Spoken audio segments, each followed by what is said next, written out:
One of the things that I wanted to do here, and I wanted to take just a few minutes. I'd like to do this every year, just to reflect on something, and I want to make it a multi-generational thing. We have 4 generations here today, and we got, I think everybody's here but Scott and Amanda. They haven't got here yet, right? But everybody else is here. And one of the things we want to do before anybody leaves is get a picture down here, off there today with everybody here. But that isn't what it's about. It's about Memorial Day. And I wanted it to go so that our kids, grandkids, great-grandkids would all have a chance to understand the value of Memorial Day and what it really meant. It isn't just another summer holiday. Uh, One of the things that touched me off on that this year, and I've told a couple of you, but I heard a report where they talked to the kids of the president's staff, not this president, some years back, maybe 20, 25 years back. They didn't say what president it was, but they had all the kids of the staff of the president there. They got them all together and they said, tell us, each one of you, tell us what Memorial Day means to you. And what it meant to them was, it's the day they opened the pool in the city. This is what Memorial Day is about. It's the start of the summer. We opened the pool today. They're opening the pool in Medina today. They have a big deal. But they also have a very well done Memorial Day parade. They don't throw candy at their Memorial Day parade, okay? That's one of the things I argue quietly about here, and I know you kids like to get your candy, but this is a serious day. This is a day when we remember what they did. 1 million people have given their lives so that we could be here today. So I asked Carol to do something, and then we had this situation where Norwayne went to Washington this week, and Lissy and Tim both were there, and I've asked them Lissy gave a reading, I think, at the Vietnam Wall. Is that right? And tell us about whose name you found on the wall. My great uncles, Donnie Perkins, Donald R. Perkins. Okay. And also, my grandpa's best friend was killed in Vietnam, so we found his name too. My grandpa. Okay. You want to read your? Vietnam. Many passed and few continued living their lives after the war. Our country is what it is today because of the brave, courageous soldiers that fought on the battlefield. They risked their lives for our freedom, and they did it all with determination. Many families have lost a soldier in Vietnam, including mine. Families have lost brothers, uncles, grandpas, and dads. And to me, I lost a great uncle. The soldier's name was Donald R. Perkins, for short, Don, who fought along with my grandpa, who is a living veteran from Vietnam. Donnie was a few years younger than my grandpa, and he followed his footsteps onto the battlefield. My grandpa was a soldier with determination, strength, dignity, and held his faith through the tough conditions. Grandpa put everyone first. He even saved lives. When they got attacked on a hill by the enemy, many people went down. So my grandpa, Freddie Perkins, picked them up and carried them to medical assistance. In this process, he was shot 4 times, through the mouth, in one side and throughout the other, in the arm, in the thigh, and in the stomach. Due to those bullets, he has bad teeth, can't feel his left leg, and can't have an MRI because of all the shrapnel on his stomach. My grandpa was lucky and survived through all the wounds, but unfortunately Donnie wasn't as lucky. He was killed 2 weeks before he was done serving. My grandpa was already home, done with the duties of the Vietnam War. Donnie's passing was hard on my grandpa. He can't even go to events like the Veterans Day breakfast that our school hosts because he can't bear the thought of his brother Donnie. So today, put yourself into the shoes of a family member who lost a loved one. How would that affect you? There are so many ways a soldier could take a fellow soldier's passing, but every soldier grieves over another soldier's passing in some way. That is why it is important to remember not only the ones who served most importantly, but the family and friends of that soldier as well. John Caldwell states, their sacrifices and the sacrifice of all Vietnam veterans must always be remembered, not just today, but every day. Let us remember the sacrifice and valor of those who paid the ultimate price for our freedom. Let's remember those who are paying the price right now, too. Thank you. Thank you. And Tim went, and I've asked Tim to just give us a rundown of the trip and some of the things that he found interesting and whatever else you'd like to ask him, you'd like to add. First, we stopped at Flight 93 in Shanksville, Pennsylvania. That's where the hijackers took over Flight 93 on 9/11. While there, they have a wall of all the names who died in the airplane, and it's pointing towards the wreck. And up in the visitor center, they have black box recordings of the families making their calls back to their loved ones at home, and there's computer pieces in display, there's silverware that's all bent up, and there's a piece of metal about that big that's just left of the plane, the rest disintegrated. So that was our first stop in Shanksville. Next we went to Gettysburg. We had a battlefield guide tour, and we went on the actual battlegrounds of the Gettysburg War, and our tour guide showed us step by step from July 1st all the way from the 2nd to the 3rd, and we saw different statues there that he showed us, and we also went up the little round top. That was one of the hills they were fighting at.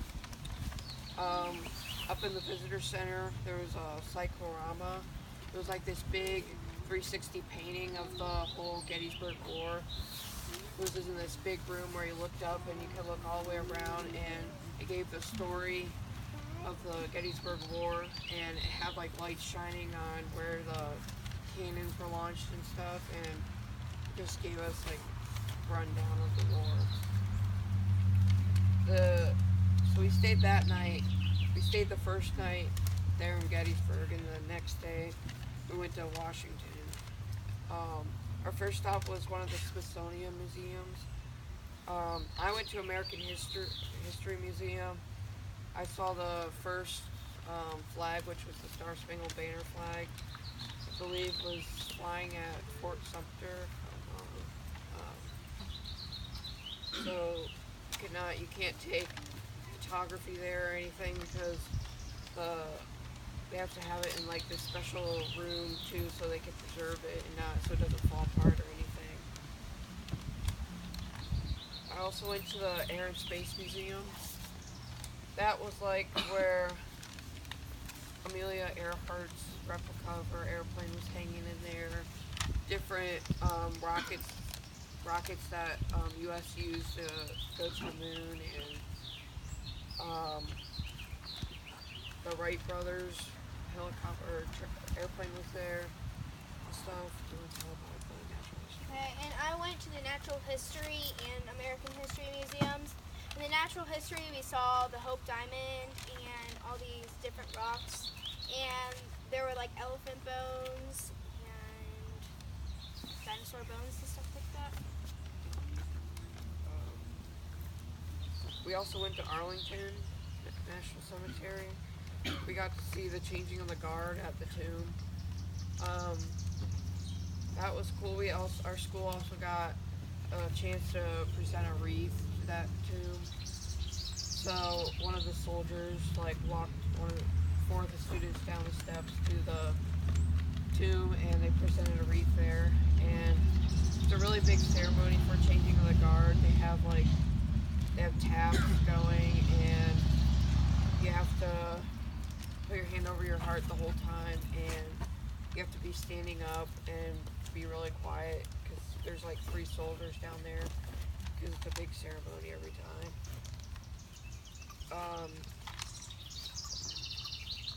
And we kind of had nothing, this was our one thing that wasn't really related to what we learned, but we went on a riverboat, and we had a dance and a pizza and salad buffet, and it was just for fun. It was really fun though. The third day we went to Mount Vernon. We saw George Washington's house. Looking down, we got to tour his house. We got to go through almost all the rooms. see the room he died in, which was him and Martha's bedroom. We got to see there's a room called the farm room.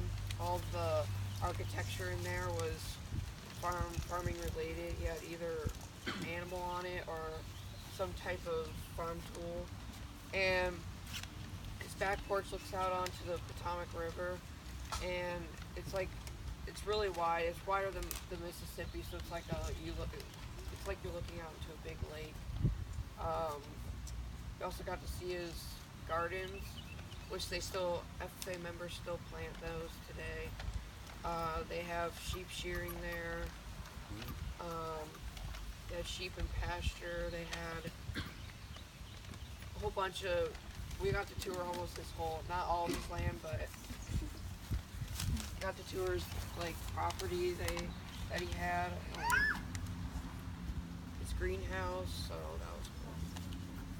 Blacksmith shop, all his, yeah.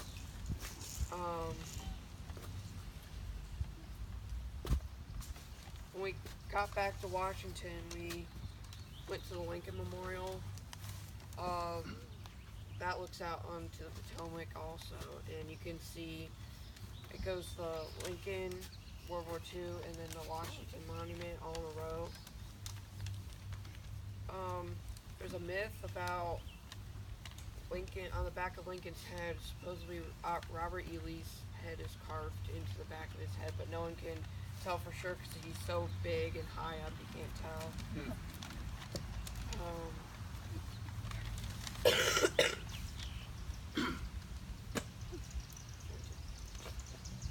Sure. Then we went to Iwo Jima, and it was is it 6 guys? Yeah, 6 guys. And there's a myth that there's one extra hand. There's supposed to be 12 hands, but they said that there's 13 because the extra hand is like the hand of God. They're pushing up the flag, American flag. So saw that. We also went to the Korean Memorial. That was right before we saw the Iwo Jima. Korean Memorial has guys standing in this grassy statue field, and they all had these rain jackets on, and they had all the really good details in the rain jacket of what you would see that happened during the Korean War. And There's a wall. Oh, and there's like a wall with 2,500 pictures, and there's also benches with like quotes and stuff on them. so that was really cool to see, because it was nice to see that because Grandpa was a veteran of that war. We also saw the Martin Luther King Memorial. That one's newer in the past couple years. He's looking out into the Potomac. He's standing there with his arms crossed. He's really tall. I don't know how tall he is, but there was this wall of some of his famous quotes. He said, I had a dream and all that kind of stuff. And so we got to see that. We also went to the Pentagon, and we got to see that memorial. That was when Flight 77 crashed into Pentagon on 9/11. There's 184 benches there. The names are like this, and if you read the name and you're facing toward the Pentagon, those are the people that died in the Pentagon. If you're reading the names and it's facing towards the sky, those are the people who died in the airplane that day. They're all stainless steel benches with a pool of water underneath. In the pool of water, if they had family members that day, their names would be written in the water. So you also could see the new part of the Pentagon where they rebuilt it since 9/11, and there was 184 people that died that day. So the last day, we saw the Disabled American Veterans Memorial. Those were the people that got disabled in wars. There was a star to represent Army, I think. It was just water, and it was slowly spilling over the sides. The one thing we saw, it was supposed to be this waterfall thing, but they didn't have it on, so I wasn't sure what it was.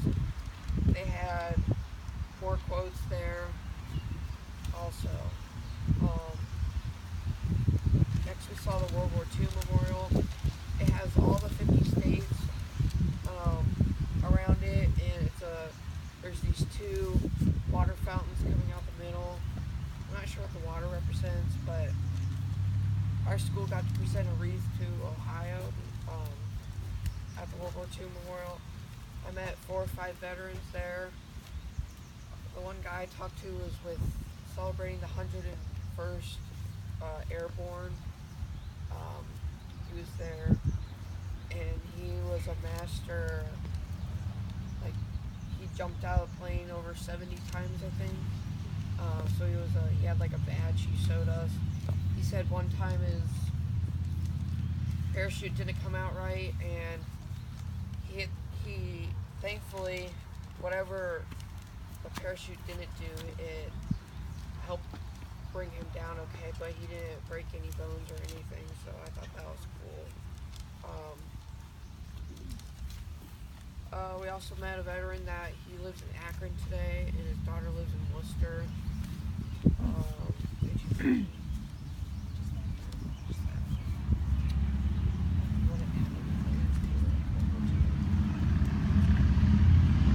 See, from the World War II, you can see the Lincoln and the Washington Monument. Washington we could not go up in because they were fixing the elevator from a previous earthquake that happened there, so we had to do some repairs, so we could not go up in it. And then our last thing that we went to was the Holocaust Museum. To me, it was probably one of my favorite after the Vietnam War because we spent like half of our year learning about it, so it was like really cool to see everything. It was like really sad, and because it had like all the shoes and stuff, and it showed like all those people and stuff. And then we walked through.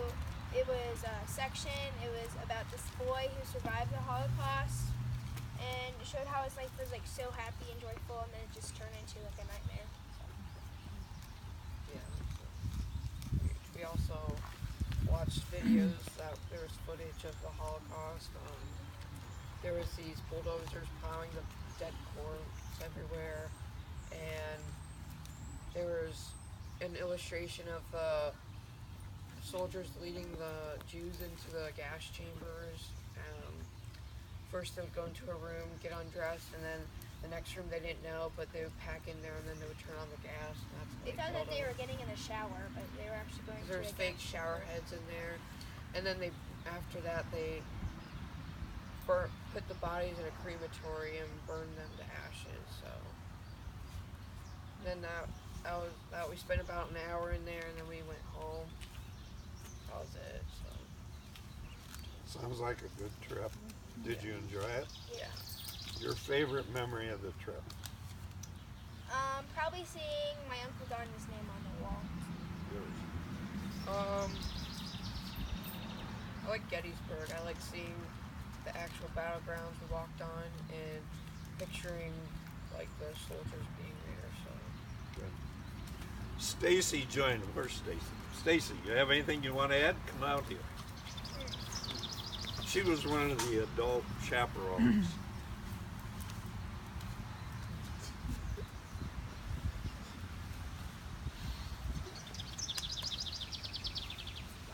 I don't cry for myself. I cry for my dad. Just seeing him over the years, it's his brother, and feeling like it was his fault. So being able to go and honor his brother, and we were all given like a keychain with the school name, and we were supposed to present it to a veteran, get their story. But I left it for him, because he's the veteran I would love to be. But that was the most moving for me. Okay. Yeah. If you have a chance today and you'd like to talk to them, they're here.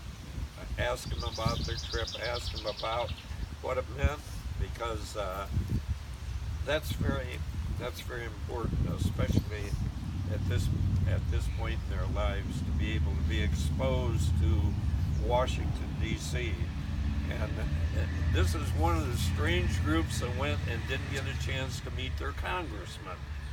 I don't know if that's because they're not old enough to vote or not, but I guarantee if you're old enough to vote and you go there, you'll probably go to the congressman's office.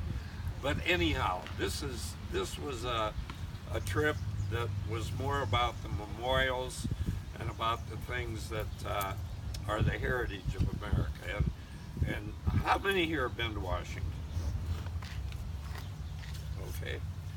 For those that haven't, make it a trip.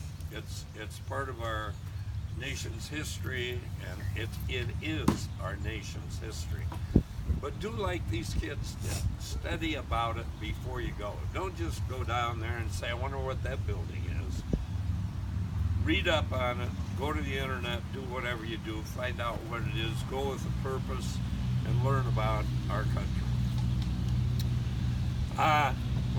Let me give a little prayer here before we eat, and then Mike wants to give us an update. A year ago we had a couple of missionaries that were going into the field, and after we pray, he's going to give us a little update on that. Mark's going to start the grill, and we'll have something to eat here in a little bit. It won't be right away, but it'll be soon. So, Lord, thank you for today to be able to get together and to celebrate a day to remember, a day to honor, a day to be thankful for all the benefits that we have derived through no particular work of our own. We've been blessed. It's called grace. It's the unmerited love that comes from God. And we thank you for that. We thank you that we are Americans and that we stand for things across the world. We are the last best hope for the world, and we need that to continue. We pray for our leaders, for President Trump, for our congressional leaders, for our state and our local leaders, but we know that each one of us also has a responsibility, and part of it is to preserve the heritage. And we ask that that would be with us continually. It'd be something that we would remember year after year as we honor these fallen heroes of our country. Thank you for today. Thank you for the fact that we move from honor to service, and it's our duty to serve and to do the things that are available to us because of what they did. Thank you for that. This afternoon is a day of celebration. It's a family picnic, a barbecue. We're going to have fun and enjoy that, but we never want to forget what Memorial Day really means. And we thank you for being here today with us. In thy name we pray. Mike, will you tell us what's happened with